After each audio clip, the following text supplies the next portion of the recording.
Shanghái, una de las ciudades más pobladas del mundo, tomó aires de pueblo fantasma ante la amenaza de un confinamiento para sus 25 millones de habitantes por un brote de COVID-19. Aunque el número de casos de COVID es bajo, comparando con el de otros países, China enfrenta actualmente su brote más grave desde comienzos de 2020. El país anunció el martes casi 5.300 nuevos contagios, lo cual marcó el regreso de las pruebas masivas, los confinamientos y las restricciones al desplazamiento. Según las crónicas, apenas un puñado de peatones con mascarillas tomaban fotos del paisaje de Shanghái, mientras los trabajadores debieron quedarse en casa, los estudiantes recibieron clases en línea y los restaurantes fueron cerrados en algunos distritos. Las restricciones en Shanghái fueron dirigidas a la zona donde se registran focos de contagio, en lugar de los confinamientos generales aplicados en otras ciudades chinas. Aún así, los pobladores locales se vieron en dificultades para saber qué hacer. En Shenzhen, una ciudad sureña de 17 millones y medio de habitantes, se impuso un confinamiento más severo y videos en redes sociales mostraron a las personas comprando de forma apurada en los supermercados.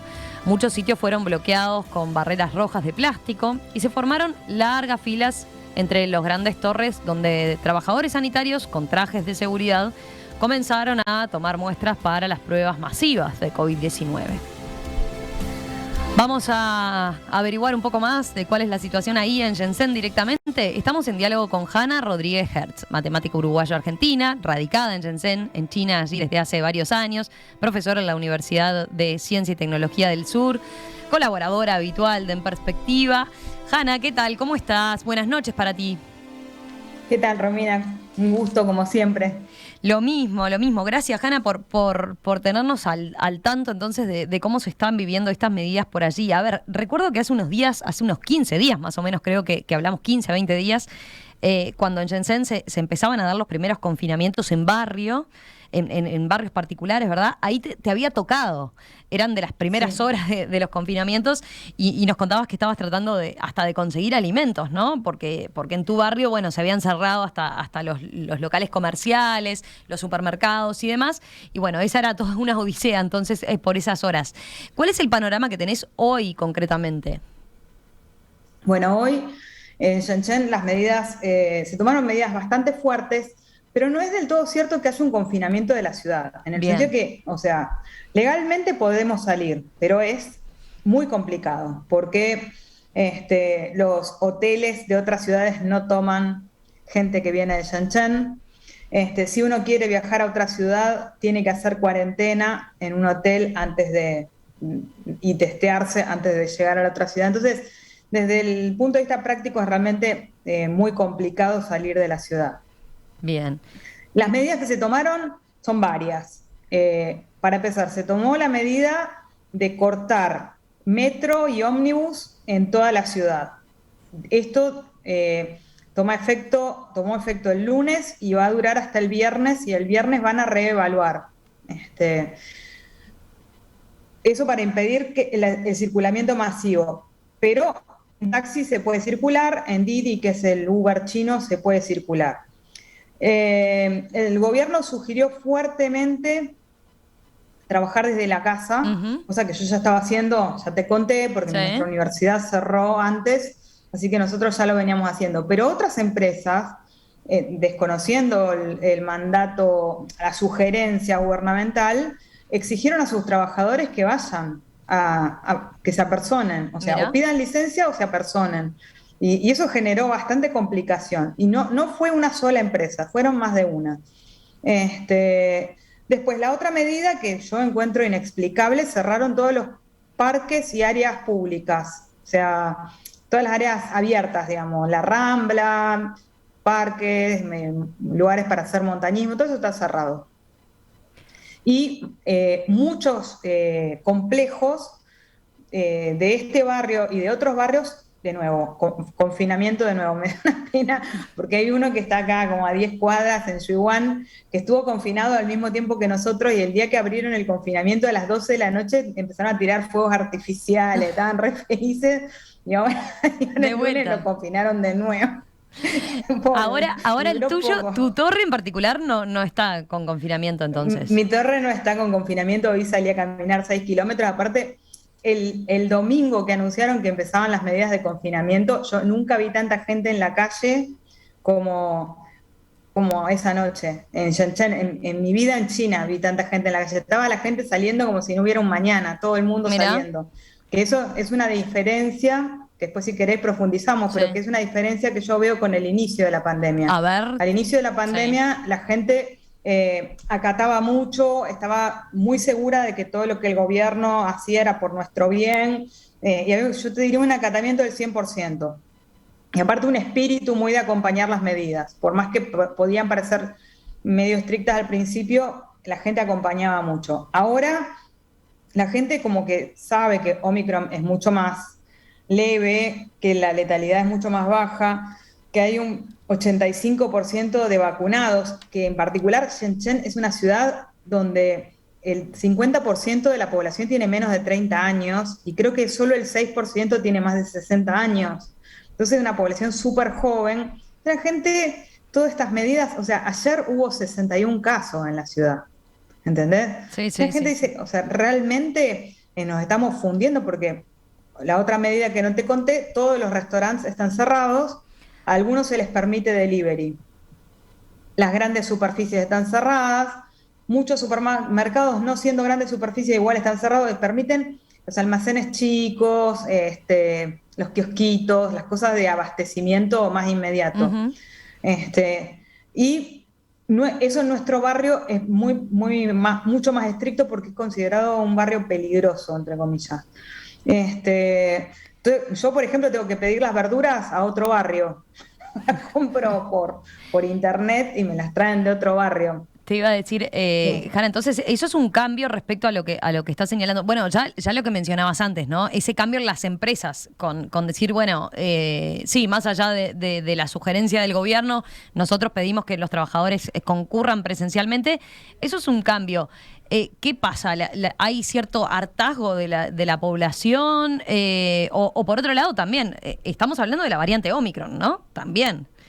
Lo que ha demostrado ser bastante más leves que otras situaciones. Las muertes, ¿desde cuánto hace que no tienen? Desde principio, veía algunos reportes, a ver, confirmame si estoy en lo correcto. La última víctima mortal de la enfermedad se remonta oficialmente a principios de 2021.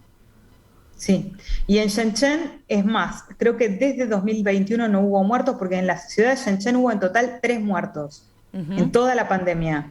¿Entendés? Entonces, o sea, la gente,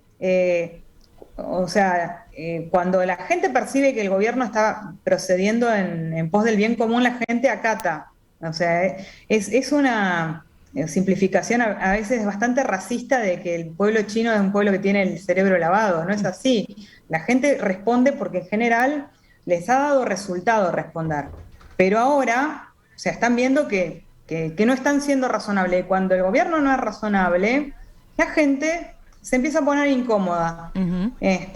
Yo no te diría que es un porcentaje muy grande, pero bueno, por supuesto toda la comunidad extranjera está indignadísima, pero nosotros no tenemos ninguna relevancia.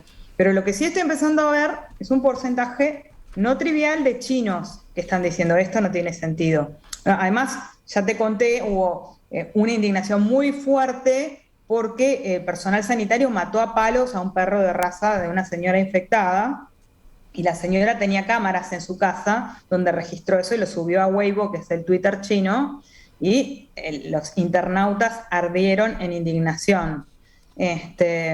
Y bueno, fue un hecho aislado, Ujú. hay gente que dice que no es tan aislado, que es así como procedían hasta que pasó esto.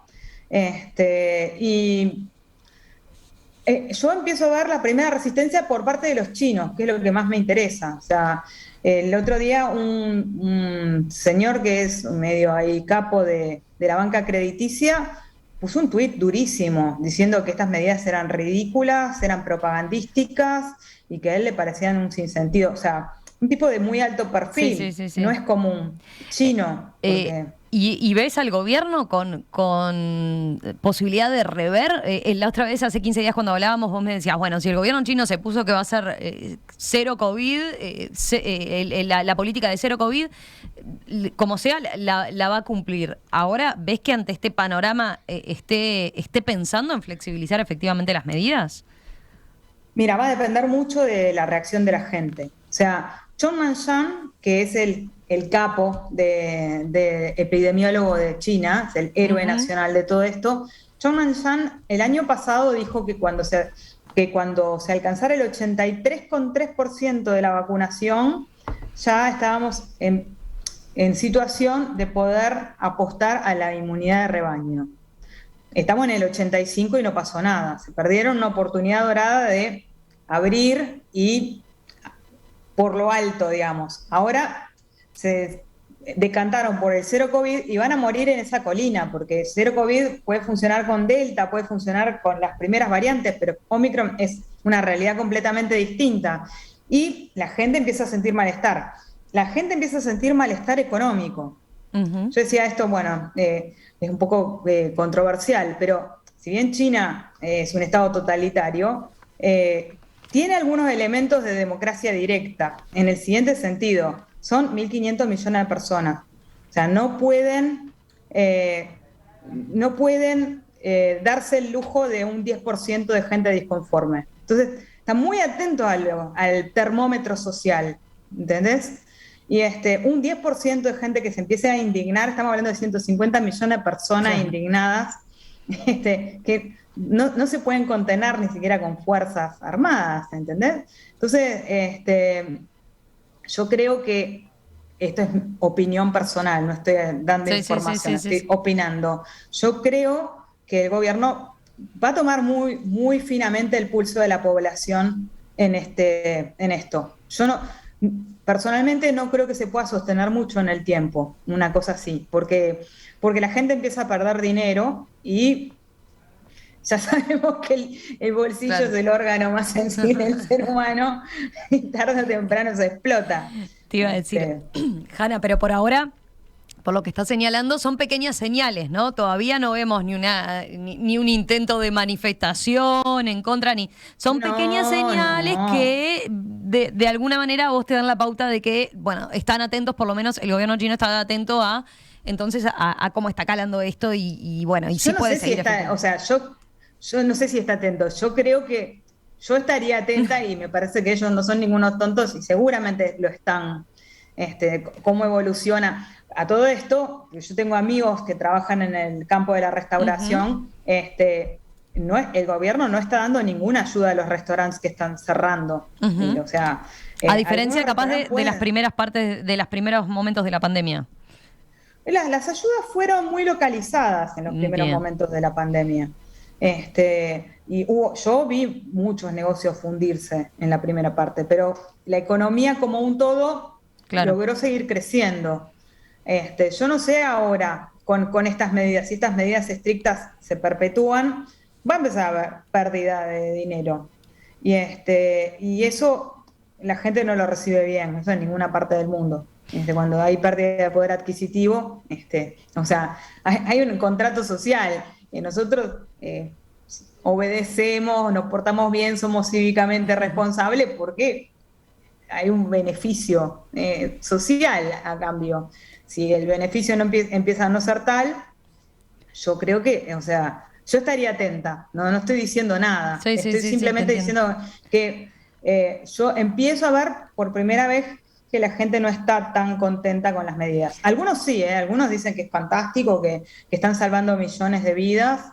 O sea, hay gente que está convencida de que esto salva millones de vidas. Políticamente Pero igual otra, es complicado, ¿no? ¿Cómo desandar la política cero COVID sin decir, bueno, fracasó en realidad, ¿no? para mí se perdieron la oportunidad de haber hecho lo que dijo Chong Nan-yang, de cuando se llega al Ujú. 83,3, ya está. No sé, vamos a ver, porque o sea, el gobierno reevalúa. Cuando percibe que el descontento popular empieza a tomar cuerpo, reevalúa. Y a veces yo los he visto dar marcha atrás en cosas. O sea, es verdad, o sea, ya pasaron de la política cero COVID a unos meses atrás se llama política de cero COVID dinámica. Ah, Entonces, bueno. lo van reetiquetando y bueno, siempre hay formas políticas de dar marcha atrás. Hanna, como siempre, muchísimas gracias. Un abrazo grande y seguimos en contacto. ¿Me dejás mandar un saludito? ¿Sí? Dale. Quiero mandar un saludito a mi amigo Ricky que siempre me escucha. Ah, bueno, le mandamos un saludo a Ricky. ¿Dónde está? ¿Acá? Sí. Sí, está en Ah, Montevideo. perfecto. Saludo entonces, cumplimos con Ricky. Un abrazo, Hanna, y suerte Un entonces estos abrazo. días. Dale, Gracias. cuídate, chau, chau.